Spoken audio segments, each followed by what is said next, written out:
నేను నిన్న మొన్న చూస్తున్న మంత్రులు మాట్లాడుతున్నారు జూబ్లీహిల్స్ అనంట కాంగ్రెస్ గెలుస్తూనే అభివృద్ధి జరుగుతుందంట మరి 24 నెలలకెళ్ళి ఎవడునోడు కాంగ్రెస్ కాకపోతే రాష్ట్రంలో అధికారం కాంగ్రెస్ ఉంది కదా మరి 24 ఏళ్ళకెళ్ళి ఎందుకు ఏం చేయలేదు నువ్వు 2 ఏళ్ళకెళ్ళి ఎందుకు రోడ్లు వేయలేదు ఎందుకు మోరీలు కడతలేవు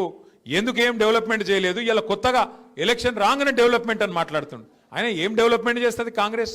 మీరు 65 ఏళ్ళు పరిపాలించారు దేశం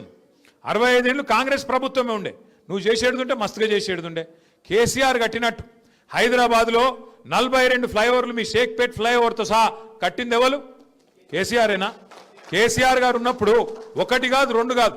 మరి 45 ఏళ్ళు సరిపోలేదా కాంగ్రెస్ వానికి షేక్పేటలో ఫ్లైఓవర్ కట్టనికే ఎన్నడన్నా కట్టిరా ఆలోచన చేసిరా షేక్పేట ఫ్లైఓవర్ కట్టింది కేసీఆరే షేక్పేట్తో పాటు హైదరాబాద్ రూపురేఖలు మార్చే విధంగా 42 ఫ్లైఓవర్లు అండర్ పాస్లు బ్రిడ్జులు ఇవన్నీ కట్టింది కేసీఆరే ఒక ఫ్లైఓవర్లు కట్టుడే కాదు గరీబోళ్ళకు మేలు చేసిండు కేసీఆర్